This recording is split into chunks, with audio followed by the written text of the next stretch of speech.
Hello, my friends of YouTube.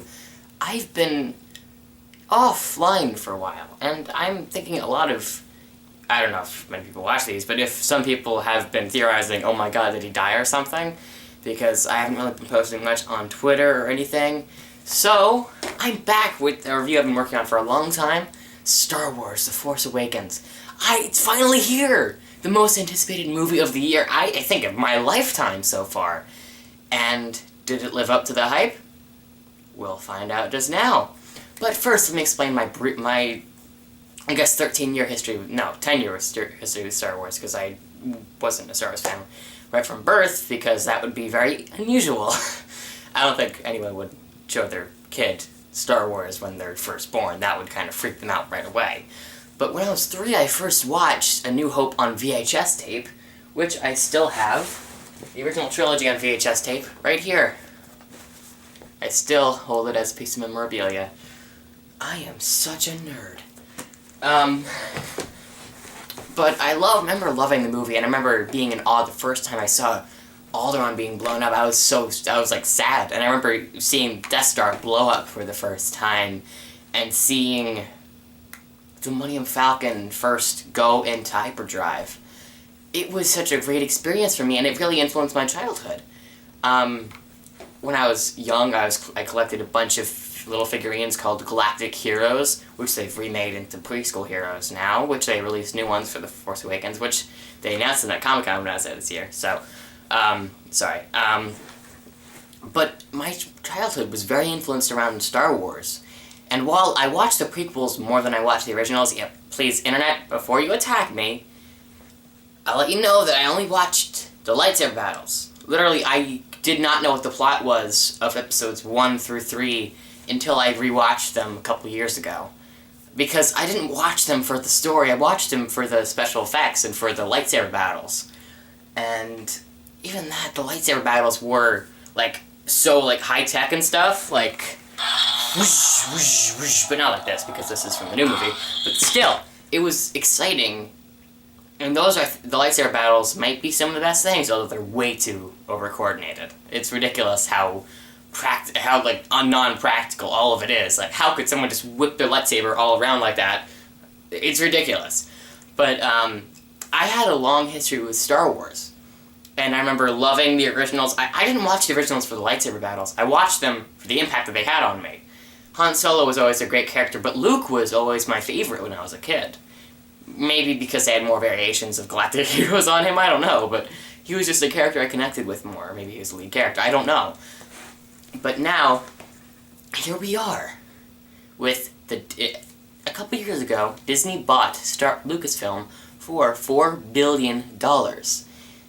And a lot of fans were kind of cautious about that. Like, whoa, why did Disney buy Star Wars? Are they going to make it into a kid's franchise? No, they did not. It's just, a lot of people are confused by how Disney interacts with Star Wars and Lucasfilm. They own Lucasfilm, and they distribute the new movies. They have nothing to do with, like, the production or anything. They're just distributing them to a wider audience. And that's why they have some exclusive footage on the Disney Channel, Disney XD and stuff. And that's why Star Wars Rebels is on Disney XD. And I remember when the first teaser trailer came out, which I'm sure you saw my remake of one of those scenes. I'm so sorry, that was just something that came to mind right away, because I just had to do that for this. I remember being shocked that Crossguard lightsaber. I don't even know the character's name was Kylo Ren yet, but I remember being just so excited to see how this Crossguard could be used in combat, and they did use it differently, and it did have some advantages for Kylo Ren when in combat. Now let's just keep on moving forward until the opening night. I was so excited. I was shaking. I was looking at the IMDb pages for the original trilogy, looking at the IMDb page for the new movie, saying, oh god, what do people think about it? What do people think about it? Everyone thought it was great. Of course, there's, like the internet, there's always some troll in the background who's like, it sucks, I'm gonna get a bunch of views off of this. But I'm gonna get into a minute what I think about it. But first off, the build-up to this movie has been very built up to. They have released so much memorabilia, it's ridiculous. Like, for example, I have, right here, Rey's staff. And also, you saw before multiple times, Kylo Ren's Ultimate Effects lightsaber. These are both Christmas presents. And then I got this BB-8 mug. This was an exclusive Star Wars loot crate, which is awesome. And this isn't like the regular loot crate. This is like a big loot crate with a huge box with a bunch of items. And then they also, sorry for a second, they also had a loot crate exclusive Han Solo pop from the new movie. So they've been building up to this like crazy. And did it deliver? That I'm going to answer here for you today. So, getting into that question. Did it deliver? For me? Absolutely. And I'm going to get into why. But first I want to start off with the story. Without going too far into spoilers, there will be a segment later in the video for spoilers, so if you haven't seen it yet, please do yourself a favor and go see it before someone spoils this for you, and then go and watch my spoiler section, because I think I'm going to talk, and I don't know how fascinating it's going to be. I'm just going to talk about spoiler stuff and say what I think about it. If you guys are interested, then fine. If you're not, then go ahead. Click away. I don't care. But first get into the story. So the story is the opening crawl. This isn't, I don't see this as a spoiler because it's in the opening crawl. But the movie is about the search for the map to Luke Skywalker. And the first line of the opening crawl is, Luke Skywalker has vanished. And immediately, I'm not going to get into what I thought there, but let's just keep on getting into it. And then it says that Leia Organa, who is now a general, not a princess anymore, sorry Disney, trying to convert her into a Disney princess, that's never going to happen, she has sent her best pilot, Poe Dameron, to a secret mission on Jakku to receive a part of the map from an old ally who we haven't seen before, and his name is Lor San Tekka. And it goes into Finn, who is referred to as FN-2187 by the First Order, encounters Poe Dameron, and he's just so disturbed by what he had encountered on his first mission that he decides to leave the Empire and go ahead and try to find a way to escape them, because he just disturbed by what he experienced, and he realized that he wasn't a part of something that he was proud of. And also, the other of the three main trio, Rey. Daisy Ridley steals the show in this movie. She's fantastic. She is, I think this will be like her Mark Hamill role. Like, Mark Hamill, the original trilogy, I've been comparing the characters way too much. They're very similar, but still. Mark Hamill, he started off in Star Wars, and he did so much stuff from that point on. He got so many roles, like Joker in Batman animated series, and then he also got Firelord Ozai in Avatar, which a lot of people don't know, by the way. I think Daisy Ridley's going to get a big career out of this, because she stole the show. She was a very fun character, and her dialogue was funny with Han. Oh, by the way, I have to bring this up. Harrison Ford is amazing again as Han Solo. He just stole the show. And I know a lot of people are going to disagree with me on this, but Oscar nominations came out, and no Harrison Ford. I don't know how I feel about that. But still, he did a great job. And Peter Mayhew's back as Chewbacca. I don't know a lot of people talking about him. But Chewbacca's still awesome. He's still hilarious. And he's great. All of his dialogue. Like when I remember if it was Rey or Finn says, aren't you Han Solo the war hero? And Chewbacca just goes, I don't know. Everyone's great again. And Carrie Fisher, let's get into that. I was a tad worried because, she hasn't really done much acting recently, so I wasn't sure if she was going to be able to do a good job. Yeah, she did. She did a really good job for the amount of time she hasn't been doing much. She really came back to the Leia role, and she did it wonderfully. And this was, I think, her best role since Return of the Jedi. What am I saying? She hasn't really done much since then. But anyway, let's get into a bunch of the new characters. Kylo Ren, played by Adam Driver.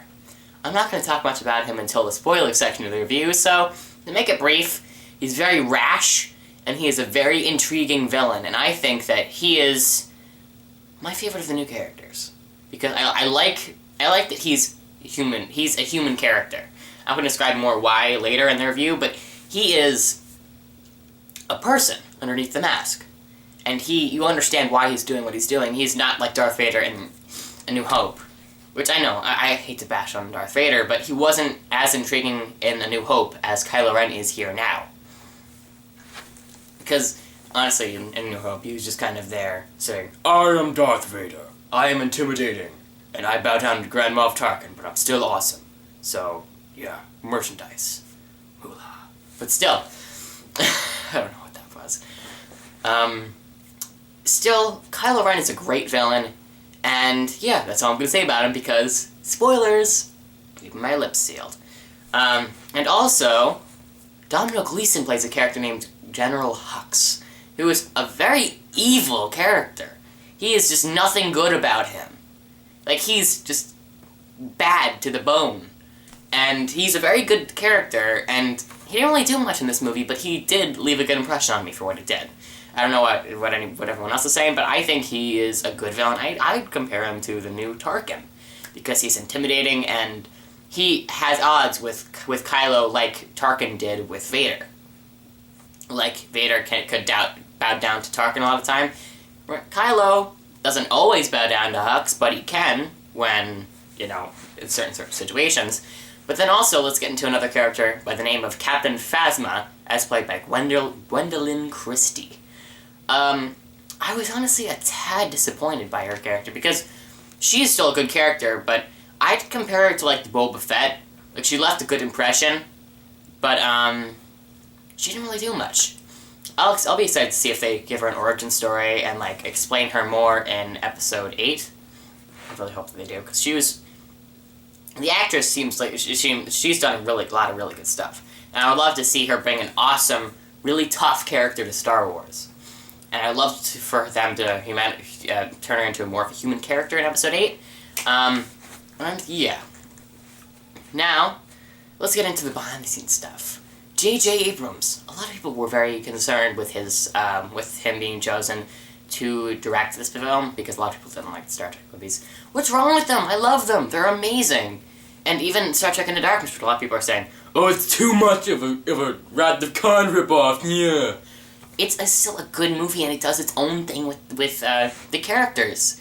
There are too many differences than similarities for me to say that it's not a remake. I don't know what that's just. I don't try to take any of that. I mean, it's not a remake because there are too many elements that are different than that are similar. I'm sorry, I can't talk today because it's really late at night right now. But still, okay. And into the writing department, J.J. Abrams was also in the writing department with a man by the name of Lawrence Kasdan, who wrote Episode 5, The Empire Strikes Back, and Episode 6, Return of the Jedi. He did a really good job. They both did a really good job. The dialogue was funny. The new characters were great. As I said, Rey, Poe, Finn, all great characters. And the villains are also really well fleshed out, too. By the way, guys, did you know that there's actually a petition online right now for George Lucas to come back to direct Episode 9? No. That's just not a good idea. Because the reason I think so is because the behind-the-scenes crew in this movie did a great job with what they were given. The movie is beautifully shot. The CGI doesn't really seem to be there. It's perfectly implemented with real sets. That's what I'm getting into now. Practical effects, they're there. And they're awesome when they're in there. And seeing actually that the explosion, this isn't a bunch of jobs, so this isn't really a spoiler. When Rey and Finn are running on Jakku, and then they're running to a ship, and then it just explodes. A TIE fighter just explodes it. That was a real explosion that those actors were running from. And I think that's really awesome because the actors have something to work with in the actual environment. And also because, CGI is not good, is not only good compared to practical effects, but still, yeah, guys, don't be surprised if this video is over 30 minutes. Just warning right now. Okay, so I think that's done with my ramblings on spoiler free. So if you have not seen Star Wars: The Force Awakens, warning, a big shot should show up here right now in about a second. Warning. See the movie and then watch this, because I do not want to spoil this for you, because the major one is Han Solo is dead, guys. He's dead. And he was killed by his son, Ben Solo, who is Kylo Ren. Now, as soon as the scene started, I immediately, when he stepped out onto the giant bridge, which kind of resembled, for me, the bridge at the end of the fight between Vader and Luke in Empire Strikes Back, which I immediately know. Oh no, Han's not going to make it out of this one, is he? This scene was beautifully done. It was really tense. The entire time, the first time I saw it, I was just, like, imagine this is the seat in theater, I was just, like, laying down. I was kept on sinking into my seat. I was so worried. And the scene did a great job of making me feel really worried for Han in that moment, because I knew, oh my god, he's going up against the guy with the lightsaber, and he's got his blaster, and he's not going to drop because it's his son. But still, it's a beautiful scene, and it's kind of, this is the perfect way to kill him off, because he didn't sacrifice himself. That's not the Han Solo thing to do, I don't think. He didn't want to die. He wanted to bring his son back to the light, as Leia suggested, so Leia is single-handedly responsible for the death of Han Solo, but still. There's no way he could have escaped that. That was him trying to go and save his son, and his son, who is a jerk face. I hate him so much right now. And that's they did a great job. I didn't really hate Vader at the end of A New Hope. I was like, wow, that guy's really intimidating. And he kind of tortured Leia a little bit. That's really bad. But not like killing your own father in cold blood bad.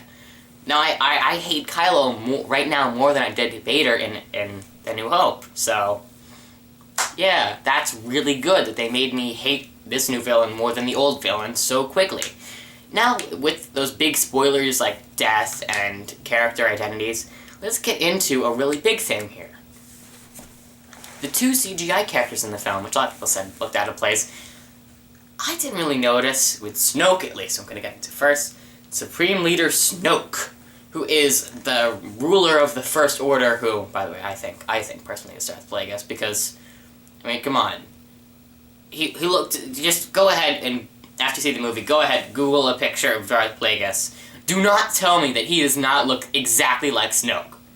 Like, he has the elongated face, he has scars, and he's like a really deep voice. And I don't know if his arms were long because they were on the chair, like Lincoln style. But still, he looks a lot like Darth Plagueis, and the scars would match up with Darth Plagueis because Darth Plagueis would have a lot of scars because he kind of made a lot of Jedi very, very mad, including a Sith, his own apprentice, Darth Sidious, who was Emperor Palpatine.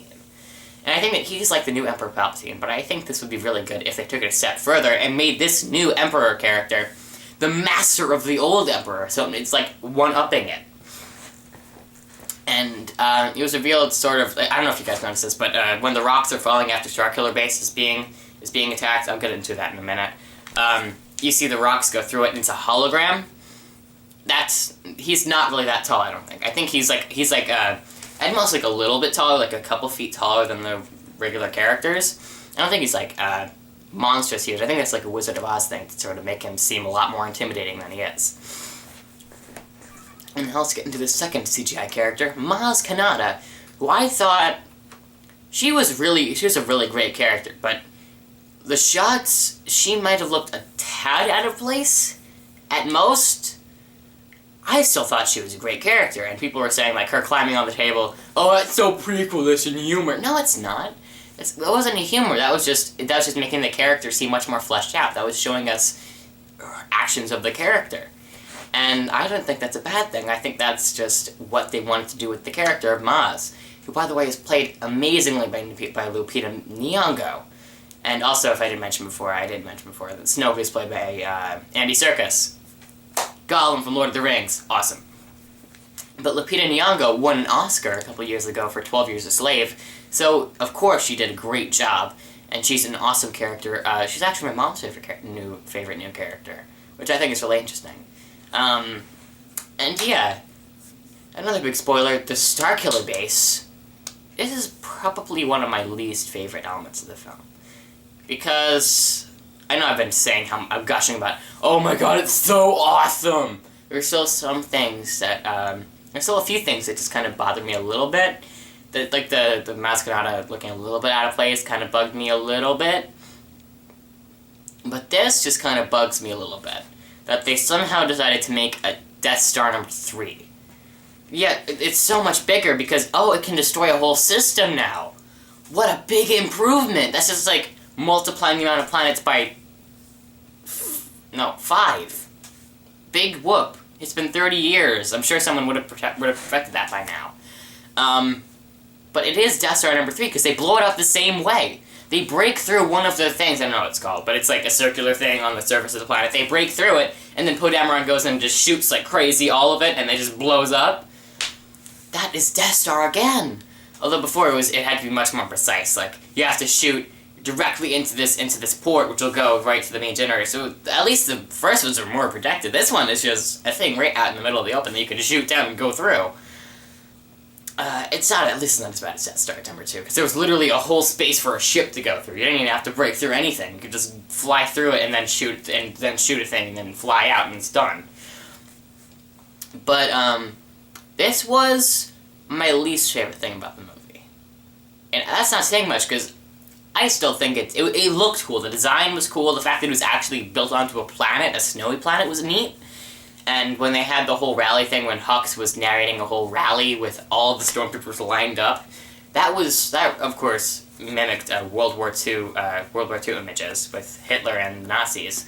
But that was still a really good scene, and Domhnall Gleeson was awesome in that scene because he was intimidating. He was loud, and when he saw the beams being emitted up from the base, you could see the expressions on his face. He was going backward from astonishment to just kind of astoundment, and it was really his facial expressions were amazing, and I think that might just wrap up my ideas about the film.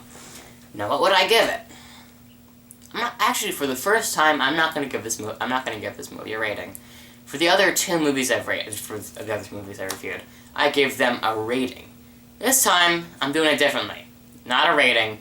It's just me expressing my opinions. Where does this rank with the other Star Wars movies? I thought this was awesome. And, rewatching A New Hope, I saw that there were some flaws in it. So, this is only one major flaw I can think of right now. I'm going to put it... wait for it.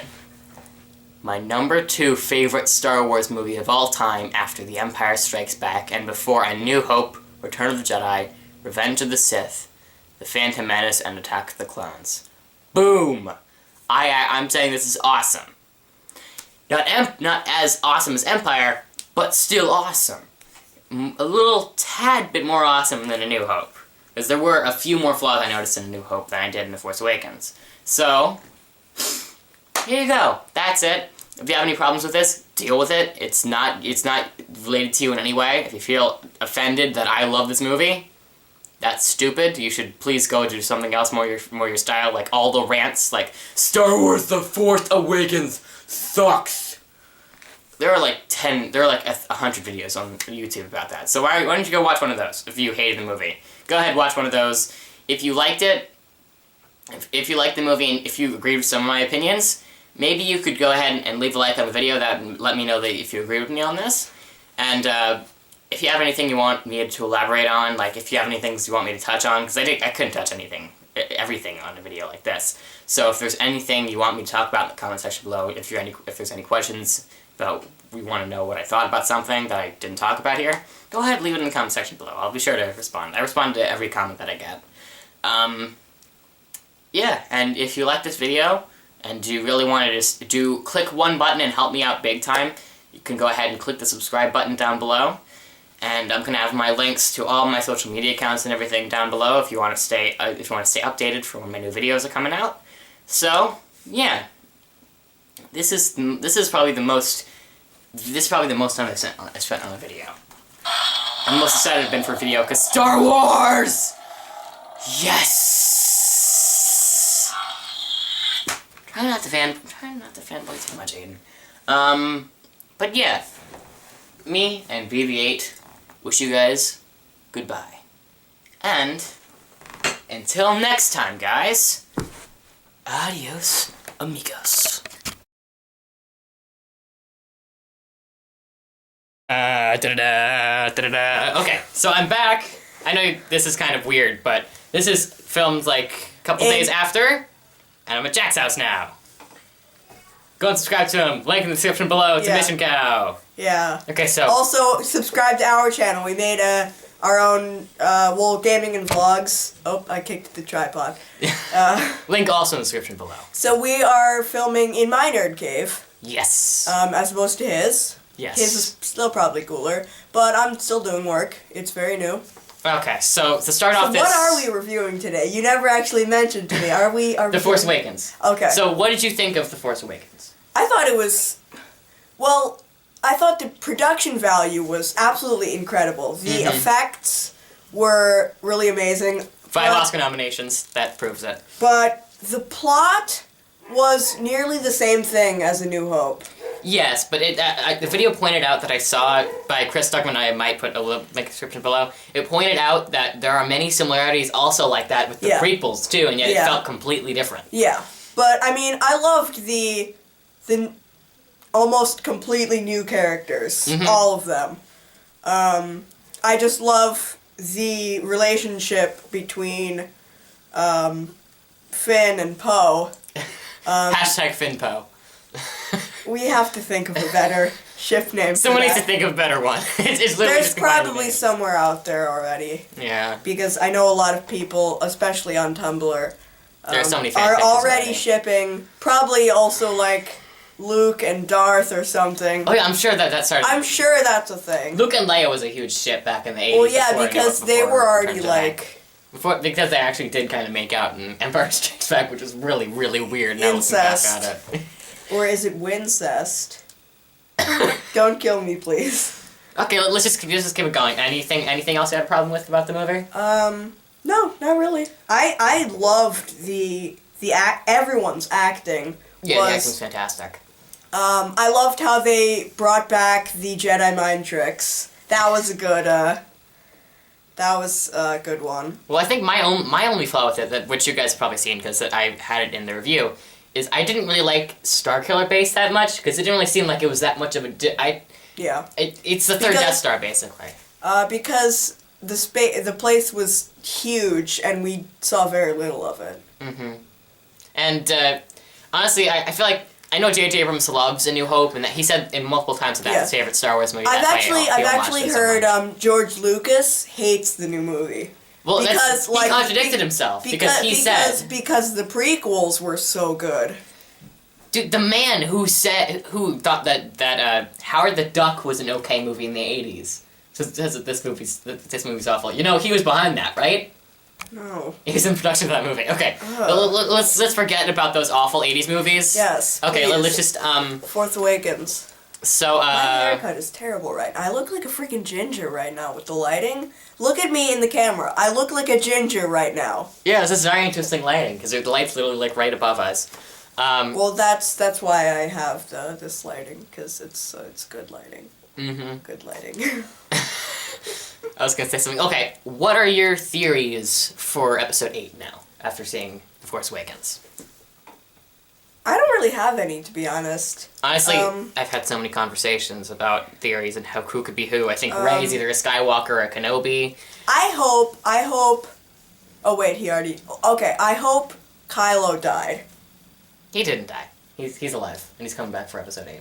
And I think that I think that he was more interesting than Vader, even. I'll go as far as to say... I think he had more personality than Vader. How he was kind of like a wannabe Vader. But, you know... He's a completely different person. Yeah, I liked his personality, though. I think that if we got an Anakin Skywalker like Kylo was, the prequels would have been much better for it, because Anakin was a terrible character in those movies. Probably. Yeah. Okay, so that wraps up our thoughts for The Force Awakens, I think. So so be sure to subscribe to Jack in the description below. Also subscribe to Aiden and subscribe to our gaming and vlogs channel, Jack vs. Aiden. All links in the description. Okay, so until next time, guys. Adios, amigos.